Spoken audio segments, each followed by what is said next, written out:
why I'm really excited now to introduce Ahmed Hussein from Muslim Public Affairs Committee, who built a coalition of organizations and groups to defeat the Nationality and Borders Bill, especially Clause 9, where the government can now strip people of their citizenship without warning. Ahmed, are you with us? Over to you. Thank you for having me.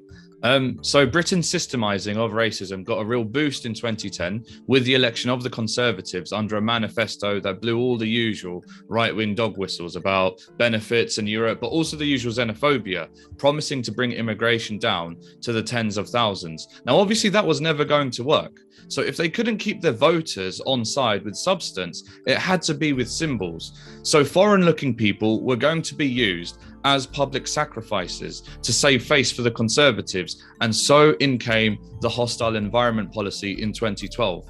And that policy, we saw how it directly led to the Windrush scandal with the deportation of British citizens after they'd already given the best years of their lives to this country. They were deported, or lost their jobs, or their homes. Some of them even lost their lives. But here's the thing I want to focus in on.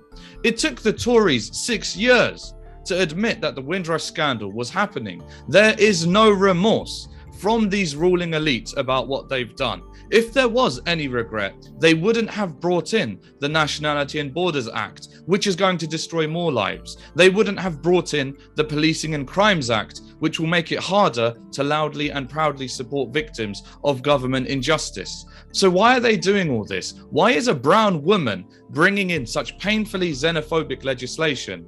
It goes back to the beginning. It goes back to the hostile environment policy. The only thing these ruling elites have is superficial symbols. Their past victims and their victims to come are just names and numbers to them. You, me, and everyone who disagrees with them are just another potential sacrifice for their political careers. That's why solidarity knows no borders, because migrants, refugees, and asylum seekers are as human as you and I. So if a politician can dehumanize people who desperately need our help, it's only a matter of time before those same politicians dehumanize you or me to save their own careers. So join these actions in June, as groups and as individuals. If you haven't already, join an organization, because holding these elites to account cannot be done individually. It must be a combined and sustained effort. So join the actions in June. Join an organization that's here today, and tell everyone you know to join in too. Thank you.